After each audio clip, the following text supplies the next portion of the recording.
Hello बच्चों की हाल चाल। तो आज की वीडियो में हम लोग डिस्कस करने वाले हैं क्लास 9 का एटम्स एंड मॉलिक्यूल्स।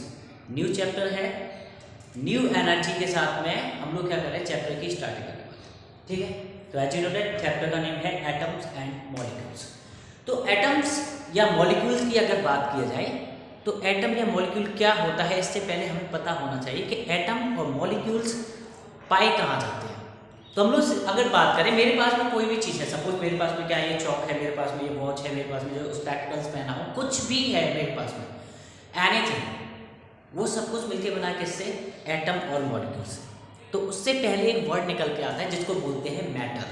अब मैटर क्या होता है, अगर मैटर की बात की जाए बेटा, तो मैटर आपके पास में वो चीज़ है जो क्या करता है, स्पेस को घेरता है, साथ में उसके पास में कुछ ना कुछ क्या होना चाहिए, मास होना चाहिए। मास का मतलब क्या होता है, किसी भी बॉडी के अंदर जो मेटल प्रेजेंट होता है उसको बोला जाता है क्या, मास। ठीक है, तो अगर किसी भी बॉडी के पास में क्या है, स्पेस है, मतलब जगह को घेरता है वो, और क्या करता है उसके पास में अगर मास है तो उसको बोला जाएगा क्या, मैटर। उसके बाद में बात आती है किसकी, एटम की। तो एटम की अगर बात की जाए तो एटम जो है आपके पास में, हमने इसके एक्चुअली दो डेफिनेशंस पढ़ने को मिलती है हमको। पहली डेफिनेशन तो ये है हमारे पास में, atom is the smallest particle that can not be divide further. मतलब एटम अपने पास में वो छोटा से छोटा पार्टिकल है जिसको हम दोबारा से डिवाइड नहीं कर सकते। बट ये डेफिनेशन थोड़ी सी मॉडरेट की जाती है, ये एक्चुअल में सही डेफिनेशन नहीं होती है।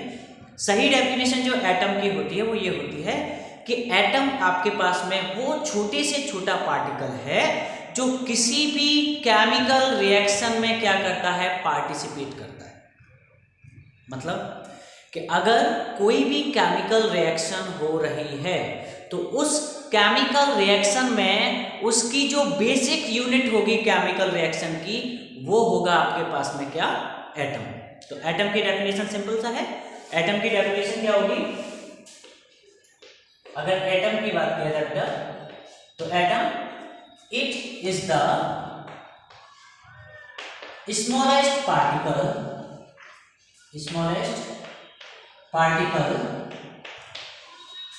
which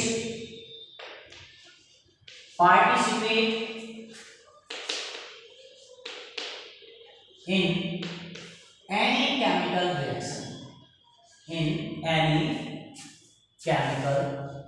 reaction, किसी भी केमिकल रिएक्शन में क्या करेगा बेटा, वो पार्टिसिपेट करेगा। एग्जाम्पल के लिए मैंने एक सिंपल सी आपके पास में क्या ले रहा हूँ, इक्वेशन ले रहा हूँ। जैसे H2 प्लस O2 मिलके बना रहा है क्या, H2O मॉलिक्यूल। क्या बना रहा है ये, मॉलिक्यूल। तो जब एटम आपस में मिलते हैं तो एटम के मिलने पर क्या बनता है, मॉलिक्यूल।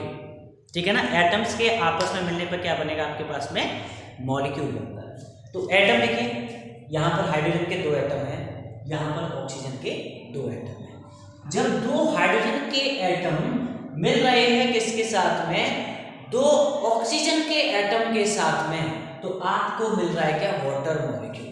अब इसको बैलेंस भी कर देते हैं। तो देखिए मैंने क्या कर दिया, यहाँ पे 2 लगा दिया, तो यहाँ पे कितना हो गया, ठीक। बैलेंस करने पे क्या हुआ कि 4 हाइड्रोजन के एटम जब 2 ऑक्सीजन के एटम के साथ में कंबाइन हो रहे हैं तो 2 मॉलिक्यूल हमको क्या मिल रहा है, वाटर। अब देखो वर्ड में बार बार क्या बोल रहा हूं, 4 एटम 2 एटम, मतलब रिएक्शन में पार्टिसिपेट कौन कर रहा है, एटम्स पार्टिसिपेट कर रहे हैं। तो आपके पास में वो छोटी से छोटी यूनिट जो किसी भी केमिकल रिएक्शन में क्या करती है बेटा, पार्टिसिपेट करती है, उसको बोला जाता है क्या, एटम। ठीक है, अब एटम के अगर फर्दर पार्ट्स की बात की जाए तो हम लोगों ने ऑलरेडी एक वीडियो बना रखा है स्ट्रक्चर ऑफ एटम के पास में। तो इसके 3 सब पार्ट्स होते थे, हम लोगों ने डिस्कस कर रखा है। एक होता था आपके पास में इलेक्ट्रॉन, प्रोटॉन एंड न्यूट्रॉन, उनके बारे में हम लोग डिस्कस कर चुके हैं। तो हम लोग सब पार्टिकल्स के बारे में डिस्कस नहीं करेंगे, हम एक्चुअली डिस्कस करेंगे कि एटम से रिलेटेड कौन कौन से लॉस है। तो अपने पास में केमिस्ट्री की लैंग्वेज में एटम से रिलेटेड बेसिकली 3 लॉस है। कौन कौन से लॉस है वो, पहला होता है law of conservation of mass, दूसरा होता है आपके पास में लॉ ऑफ कांस्टेंट प्रोपोर्शन, और तीसरा होता है लॉ ऑफ मल्टीपल प्रोपोर्शन। तो आज की वीडियो में हम लोग जो डिस्कस करने वाले हैं law of conservation of mass के बारे में, साथ में डिस्कस करेंगे लॉ ऑफ कंजर्वेशन से रिलेटेड न्यूमेरिकल्स। तो बने रहिए हमारे साथ में और स्टार्ट करते हैं हम लोग इसके बारे में, law of conservation of mass.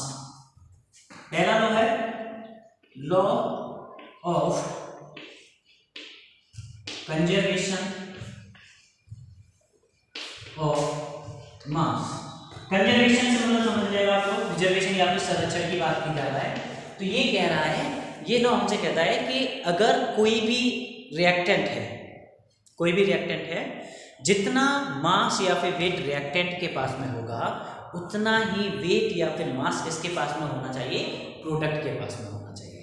या फिर दूसरी सिंपल से लैंग्वेज में बोला जाए, mass it state that mass can neither be created nor destroyed. ना तो मास को बनाया जा सकता है और ना ही मास को खत्म किया जा सकता है, but it can change it's state. Only ये क्या कर सकता है, अपनी स्टेट को चेंज कर सकता है। मान लो ये मेरे पास में क्या है, चौक है। इस चौक को मैं क्या कर देता हूं, मान लो इसका वेट है 2 ग्राम, 2 ग्राम इसका क्या है, वेट है बेटा। अगर इसका मास 2 ग्राम है तो अगर मैं इसको पानी में डिसॉल्व कर दूं तो क्या इसका वजन कम हो जाएगा क्या? नहीं भाई, अभी ये सॉलिड फॉर्म में है तो इसका मास कितना है, 2 ग्राम है। जब ये लिक्विड में बदल जाएगा तब भी इसका वेट और जो मास रहेगा वो 2 ग्राम ही रहने वाला है। तो हम लोगों के पास में यही लोग कहता है कि मास can neither be created nor destroyed. तो इसका क्या होगा, it state that mass can neither be created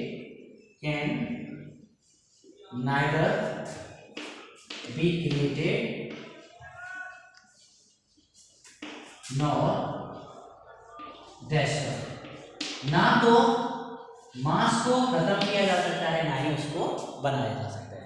या फिर दूसरी लैंग्वेज में बोले हम लोग तो इन एनी केमिकल रिएक्शन के केस में बोले अगर in any chemical reaction the mass of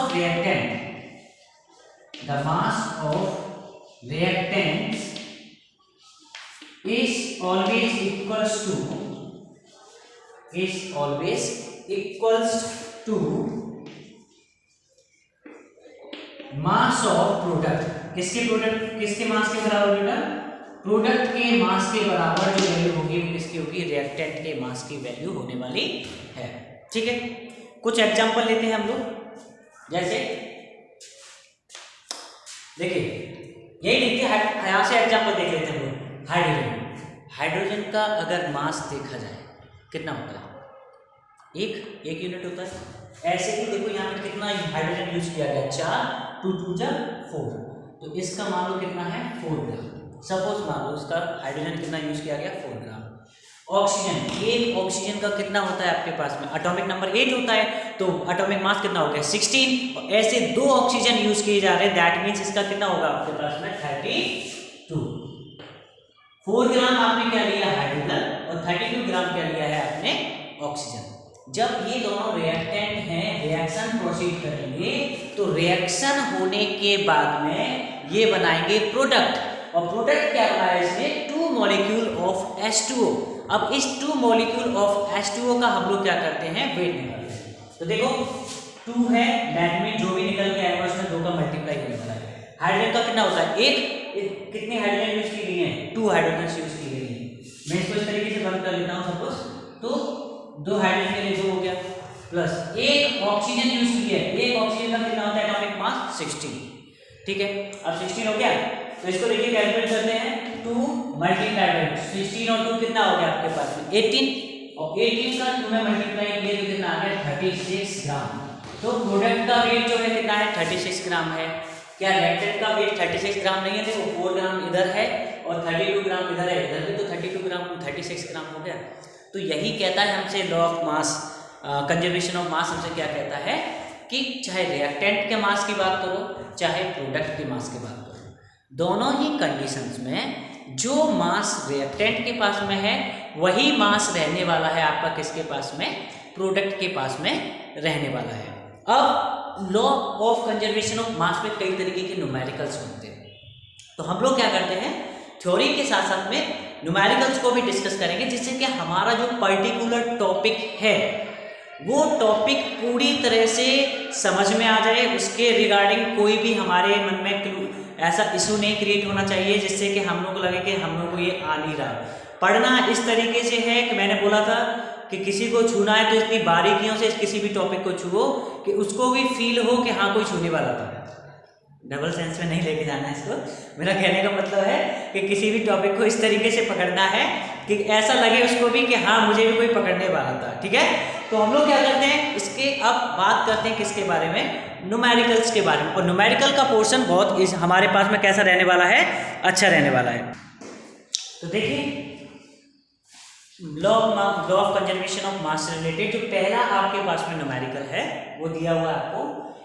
मैंने न्यूमेरिकल के बारे में आपको पहले बता चुका हूँ। कोई भी न्यूमेरिकल अगर आपको सॉल्व करना है तो उससे पहले क्या करना है, उसका गिवन पोर्शन आपको मेंशन करना है। ठीक है ना, तो ये देखिए क्या कहता है, in a chemical reaction 10.4 gram of barium chloride react with 7.1 gram of sodium sulphate to form 11.6 gram of the barium sulfate and sodium chloride, then calculate the mass of the sodium chloride। मतलब कोई भी एक chemical reaction हो रही है उसमें reactant का wait दे रखा है, मास दे रखा है आपको, और प्रोडक्ट जो बन रहा है उन दोनों प्रोडक्ट में से एक प्रोडक्ट का मास दे रखा है आपको, सेकंड प्रोडक्ट का क्या निकलवा रहा है वो मास निकलवा रहा है। तो पहले हम लोग क्या करते हैं गिवन पोर्शन लिखते हैं।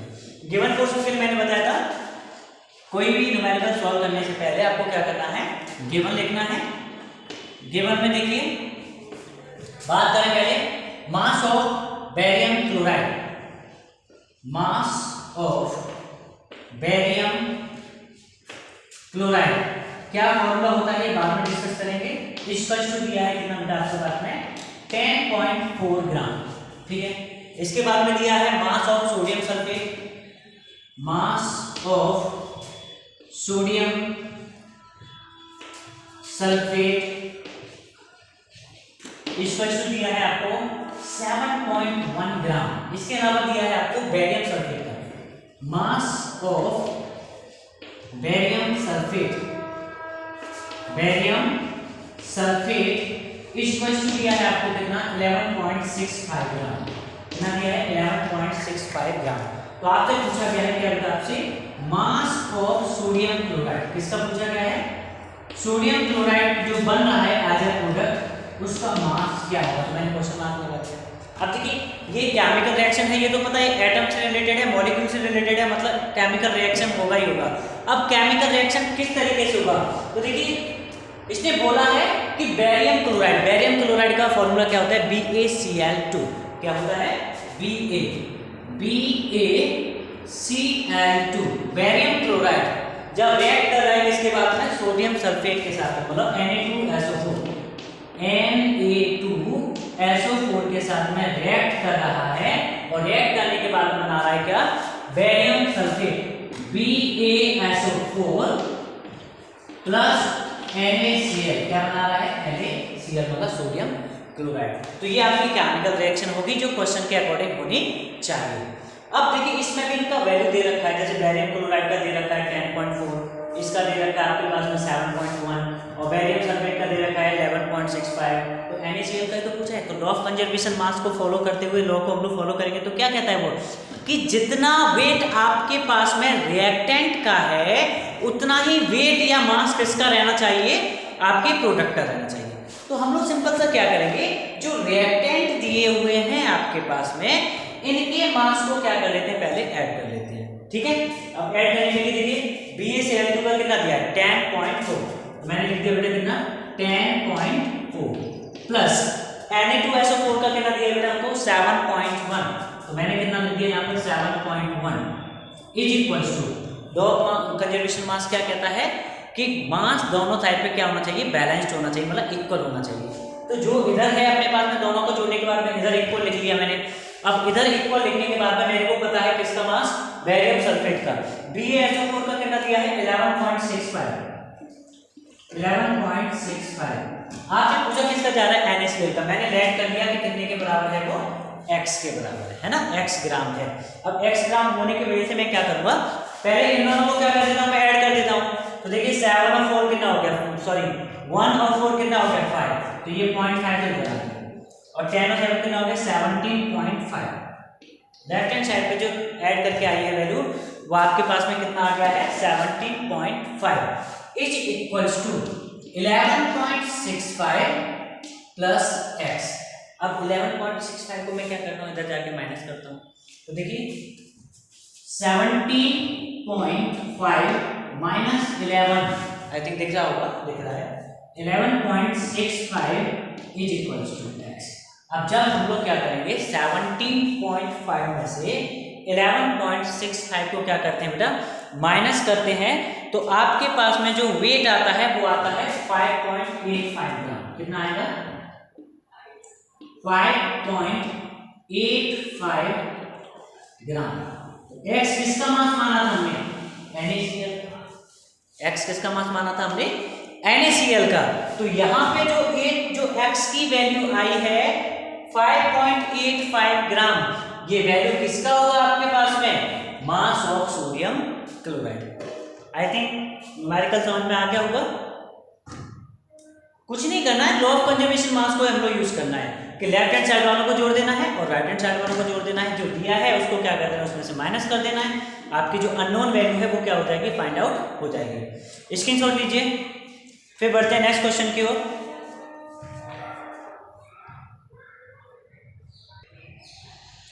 तो आज की वीडियो को बेटा सेकंड क्वेश्चन जो कि लॉ ऑफ कंजर्वेशन मास पे ही बेस्ड है। क्वेश्चन कहता है calcium carbonate decompose on heating to form calcium oxide and carbon dioxide. मतलब पहले क्वेश्चन के अकॉर्डिंग देखा जाए तो कैल्शियम कार्बोनेट जिसका फॉर्मूला होता है CaCO3, अगर उसको हीट किया जाता है तो हीट करने पे क्या होता है वो टूट जाता है, किसमें कैल्शियम ऑक्साइड में और किसमें कार्बन डाइऑक्साइड में। अब टूट रहा है तो डिकम्पोजिशन रिएक्शन होगी। 10th स्टैंडर्ड में आके आप पढ़ोगे कि डिकम्पोजिशन रिएक्शन क्या होती है। डिकम्पोजिशन रिएक्शन का मतलब क्या होता है कि जब सिंगल मॉलिक्यूल क्या करता है आपका टूट जाता है 2 या 2 से अधिक मॉलिक्यूल्स में, या फिर एक सिंगल कंपाउंड टूटता है किसमें 2 या 2 से अधिक कंपाउंड्स में, तो उसको बोला जाता है डिकम्पोजिशन रिएक्शन। तो ये क्या कर रहा है, कुछ ने भी बोला है कि एक ऐसा एक्सपेरिमेंट किया गया जिसमें 50 ग्राम यूज किया गया था क्या कैल्शियम कार्बोनेट, 50 ग्राम कैल्शियम कार्बोनेट यूज किया गया। अब वो टूट गया तो 28 ग्राम 28 ग्राम बना रहा है वो आपके पास में क्या कैल्शियम ऑक्साइड। तो आपसे पूछा जाता है कि कार्बन डाइऑक्साइड का मास क्या। तो पहला वही जो मैंने बताया था कि गिवन वाला पोर्शन लिखना है। गिवन वाला पोर्शन लिखते हैं बेटा। गिवन में देखिए, गिवन में दिया है आपको mass of calcium carbonate CaCO3। Calcium carbonate का फॉर्मूला क्या है CaCO3। मास जो दिया है कितना दिया है 50 ग्राम। इसके अलावा दिया है आपको mass of calcium oxide. Calcium oxide का जो मास दे रखा है बेटा वो दे रखा है आपको कितना 28 ग्राम। तो आपसे पूछा जाता है क्या मास ऑफ CO2, तो निकाल नहीं सकते क्या, काफी इजी है बेटा। फिर से केमिकल रिएक्शन लिखेंगे। केमिकल रिएक्शन क्या था कि CaCO3 को डेल्टा सिंबल होता है हीट का। किसका होता है आपके पास में हीट का।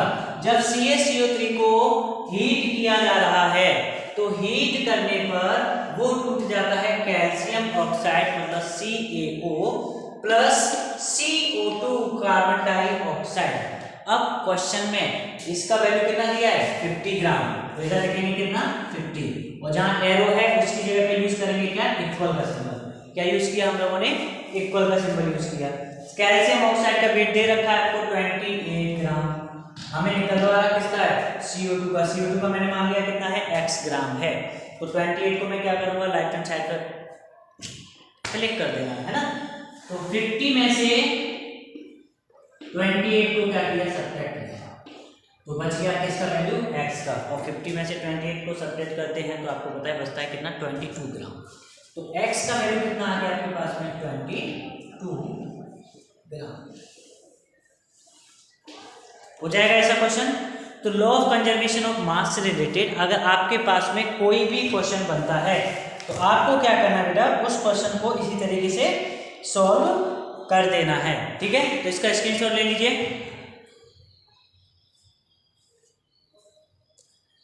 आई थिंक आप लोगों को law of conservation of mass पूरी तरह से समझ में आ गया होगा। हमने उसकी थ्योरी पढ़ी, थ्योरी पढ़ने के बाद में हमने उसके 2 न्यूमेरिकल्स भी सॉल्व किए। तो बेटा कोई भी थ्योरी पढ़ने के साथ साथ अगर आप उसके न्यूमेरिकल्स को भी क्या करते हो साथ में सॉल्व कर लेते हो, दैट मीन्स कि वो टॉपिक आपका या वो कॉन्सेप्ट क्या हो जाता है, आपका बिल्कुल क्लियर हो जाता है। तो हमारी यही कोशिश है कि आपका हर एक टॉपिक, हर एक कॉन्सेप्ट बिल्कुल क्लियर होना चाहिए, ठीक है। तो आज की वीडियो में इतना ही, हमने डिस्कस किया law of conservation of mass के बारे में। नेक्स्ट वीडियो में हम लोग डिस्कस करेंगे लॉ ऑफ कांस्टेंट प्रोपोर्शन के बारे में। तब तक के लिए पढ़ते रहिए, बढ़ते रहिए, और वीडियो पता ही आप लोगों को क्या कहने वाला हूँ मैं। वीडियो अच्छा लगे लाइक करना है, सब्सक्राइब करना है और ज़्यादा से ज़्यादा अपने फ्रेंड्स को फॉरवर्ड करना है, जिससे उनको भी बेटर कंटेंट मिल सके। तब तक के लिए आई थिंक समझ गए होंगे। बाय।